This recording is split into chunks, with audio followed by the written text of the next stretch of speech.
할렐루야. 오늘도 하나님을 간절히 찾는 저와 여러분이 하나님의 사랑을 입어 하나님을 만나는 시간이 되시기를 소망합니다.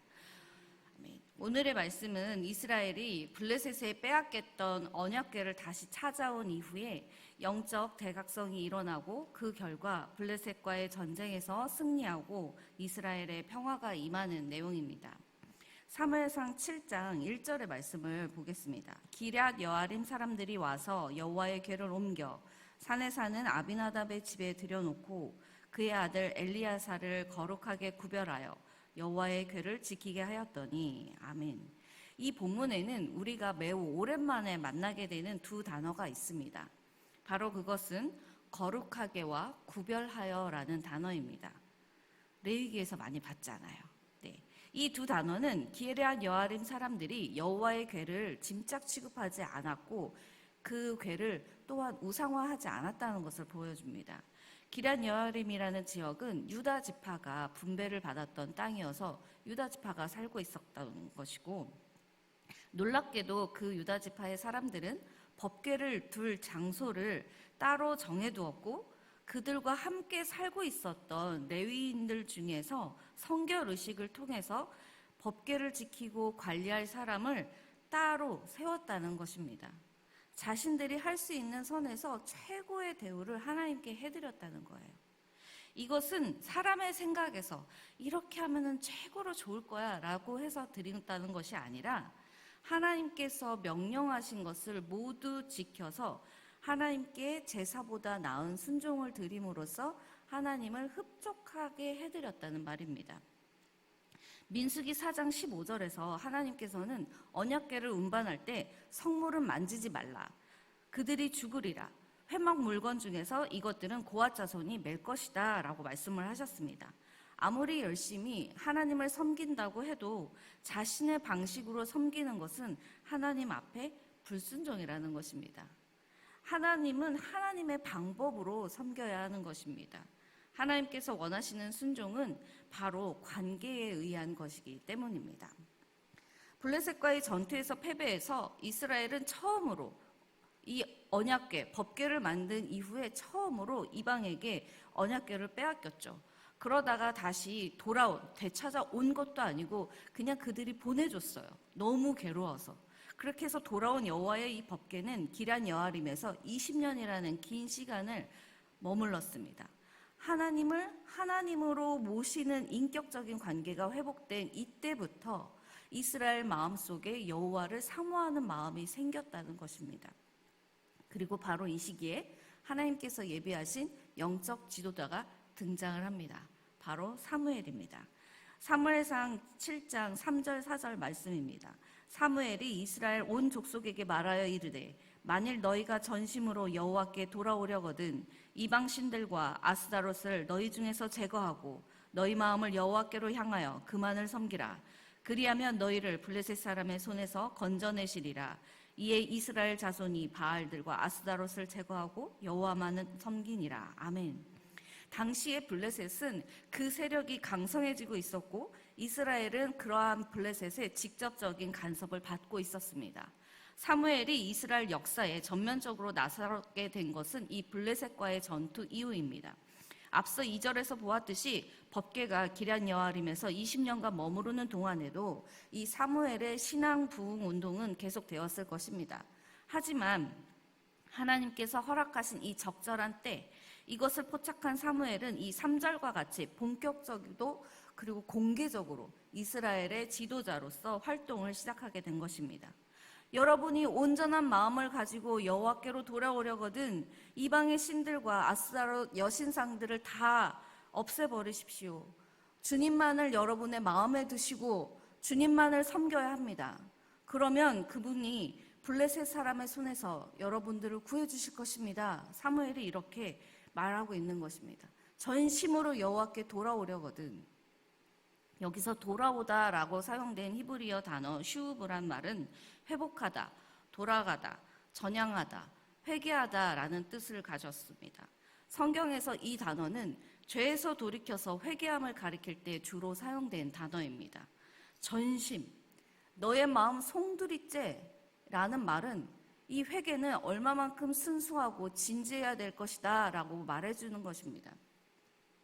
사무엘은 이스라엘 백성들에게 하나님께서 결혼으로 비유하셨던 그 시내산 언약, 이스라엘 백성과 맺은 이 율법을 다시 가르치면서 하나님만을 섬기도록 선포했습니다.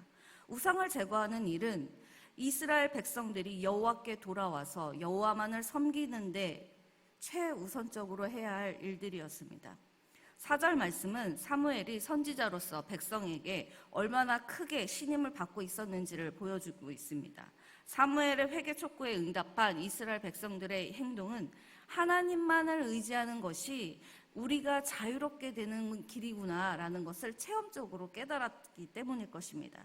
이것은 그동안 힘써 노력해온 사무엘의 신앙 각성 운동이 열매를 맺은 것일 뿐만 아니라 블레셋의 압제에서 구원받기를 간절히 소망하는 이스라엘 백성들의 유일한 선택이었습니다.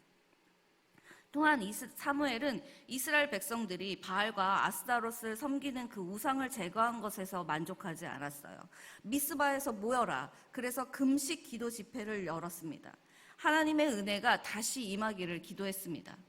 하나님의 임재가 떠난 그 언약궤, 덩그러니 있었던 그 실로는 더 이상 영적 중심지가 되지 못했습니다. 그래서 사무엘은 새로운 영적 시대를 열 수 있는 영적인 중심지로 이스라엘 백성들이 여기저기에서 모이기 좋은 곳 미스바를 선택했습니다. 파수대라는 뜻을 가진 이 미스바에서 가졌던 모임은 대회개 운동을 통해서 구군을 회복하고 신앙을 회복하기 위한 거국적인 성회, 거룩한 모임이 되었습니다. 5절, 내가 너희를 위하여 기도하리라. 모세를 떠올리게 하는 이 사무엘의 말은 이스라엘 백성들의 죄악에 대한 지도자의 중보 기도가 분명합니다. 6절 말씀을 함께 읽겠습니다. 시작. 그들이 미스바에 모여 물을 길어 여호와 앞에 붓고 그날 종일 금식하고 거기에서 이르되 우리가 여호와께 범죄하였나이다 하니라. 사무엘이 미스바에서 이스라엘 자손을 다스리니라. 아멘. 물을 길어서 여호와 앞에 붓는 행동은 마치 물을 쏟아 붓듯이 자신의 마음 전부를 다 내어놓고 회개한다라는 것을 뜻하는 상징적인 행동입니다. 또한 자신의 슬픔을 외적으로 모두 다 드러내서 하나님 앞에 토로한다, 이것을 또 상징적으로 보여주는 행동입니다. 이처럼 사무엘은 이스라엘 마음속에서 우상을 제거하고 하나님과의 관계를 회복시키면서 이스라엘의 종교개혁을 주도했습니다. 그런데 하나님과의 관계가 회복이 되면 이제 어려움은 없을 줄 알았는데 위기가 생깁니다. 7절, 이스라엘 백성이 미스바에 모였다는 소식을 듣고 블레셋이 치러 올라오는 겁니다.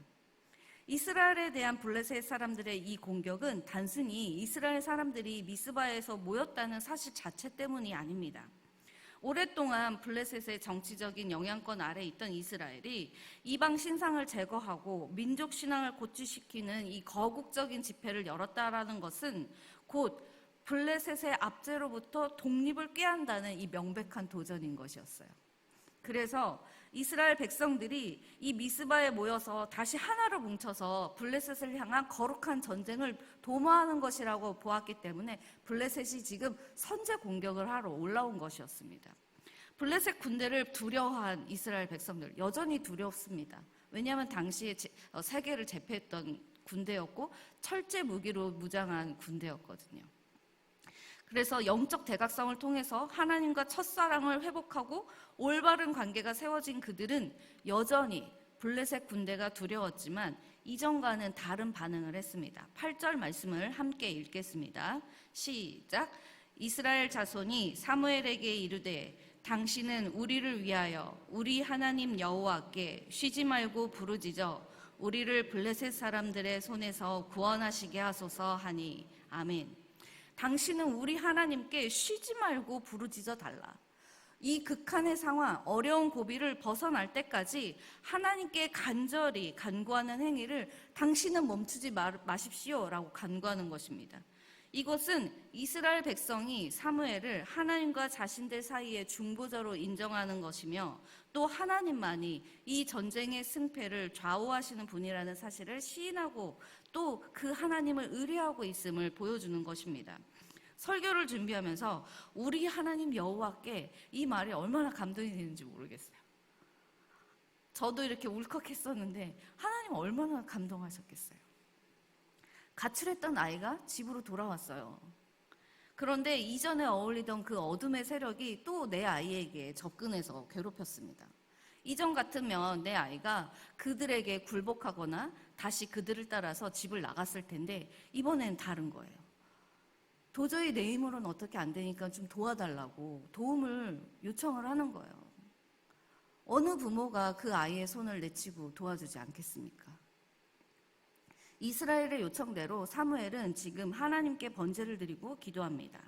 사무엘이 젖먹는 어린 양을 희생 제물로 택한 이유는 무엇보다도 이방 신상을 제하고 회개한 이스라엘이 순결한 어린 양처럼 새로 태어났음을 상징하고 싶었기 때문일 것입니다. 또한 그가 여러 제사의 형태 중에서 번제를 하나님께 드린 이유는 번제가 전적인 헌신을 나타내는 제사였기 때문이었을 것입니다. 따라서 사무엘과 이스라엘 백성은 이 온전한 번제를 통해서 하나님께 온전한 헌신을 다짐함으로써 자신들의 회개의 진실성을 강조하고 있고 자신들이 구원을 받아야 한다라는 간절한 필요성을 하나님께 지금 호소하고 있는 것입니다. 10절 미스바 제단에서 어린 양은 번제물로 타고 있고 사무엘은 전심으로 여호와께 부르짖고 있습니다. 그런데 철제 무기로 무장한 블레셋 군대는 기세등등하게 저 미스바 산지 아래에서부터 지금 이스라엘 사람들이 모여있는 이 미스바 산지 고지로 이렇게 점점 올라오고 있는 것입니다. 도저히 이스라엘의 군사력으로는 감당해낼 수 없는 위기에 오로지 하나님의 도우심만을 바랍니다.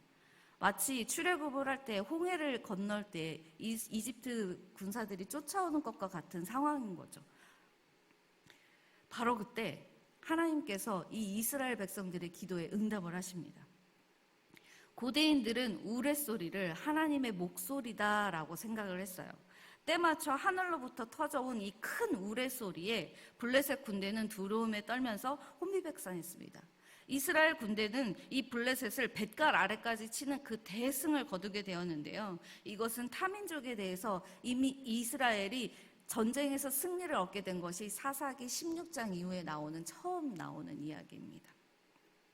사무엘은 미스바와 센 사이에 기념비를 세웠습니다. 12절 여호와께서 여기까지 우리를 도우셨다 라는 말로 도움의 돌이라는 뜻으로 에베네셀이라고 세웠는데요. 이것은 이후에 이곳을 일컫는 지명으로까지 되었습니다. 이스라엘 백성들에게 여호와께서 우리를 도우셨다라는 이 말은 첫째, 하나님의 풍성한 은혜에 감사드리는 것이고 둘째, 계속적으로 은혜를 주시길 바라는 간절한 요청이며 셋째, 하나님의 은혜 안에만 계속 머물겠습니다라는 전적인 헌신의 각오인 것입니다.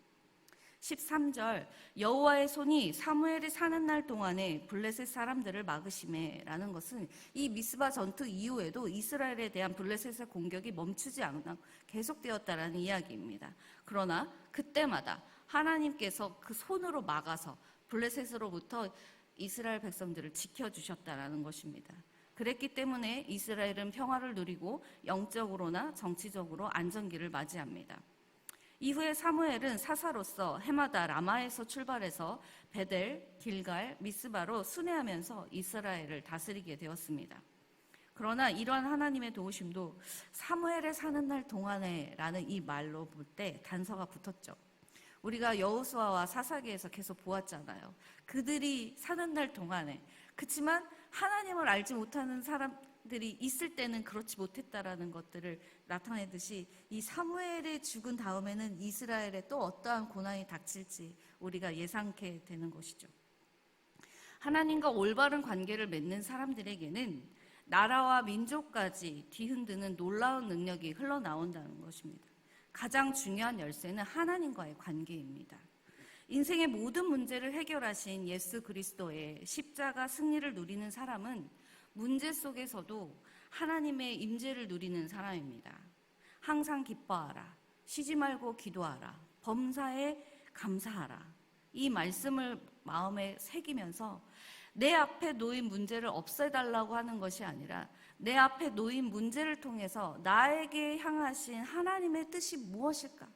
이것을 간구하면서 알아가는 사람이 십자가의 영성을 가지고 살아가는 사람입니다. 이러한 사람이 바로 복음을 나의 삶 속에서 적용하면서 사는 사람이고 하나님께서 찾으시는 중보자이며 예배자입니다. 이런 사람에게는 하나님과의 그 사랑의 관계 속에서 맺히는 열매, 성령의 열매가 있습니다. 그리고 그 열매 안에는 수많은 사랑의 씨앗이 들어 있습니다. 그 사랑의 씨앗을 이웃과 세상의 관계 가운데 뿌리는 것, 그것이 바로 선교입니다. 저와 법황교회 성도 여러분 모두가 하나님과 사랑의 관계 속에서 진정한 예배자이기, 그래서 사랑의 씨앗을 뿌려서 이웃과 세상의 영혼을 변화시키는 그 생명 있는 사람들에게, 그래서 하나님의 선교에 동참하는 귀한 동역자가 되시기를 간절히 소망합니다. 기도하겠습니다. 하나님 아버지, 오늘 말씀을 통해 하나님과 사랑으로 올바른 관계를 맺는 사람들에게는 나라와 민족까지 뒤흔드는 놀라운 능력이 있다는 것을 다시 한번 마음에 새깁니다. 저희들 한 사람 한 사람 모두가 그런 사람이길 원합니다. 하나님을 잘 섬겨서 문제가 없고 복받은 인생이라고 자랑하는 것이 아니라 문제 속에서도 하나님의 임재를 누리며 예수 그리스도의 십자가 승리를 사는 인생이길 원합니다. 하나님께서 찾으시는 진정한 예배자가 되길 원합니다. 오늘 하루 하나님께 마음을 찢으며 나아가는 저희들이 되게 하여 주시옵소서. 감사드리며 예수 그리스도의 이름으로 기도드립니다. 아멘.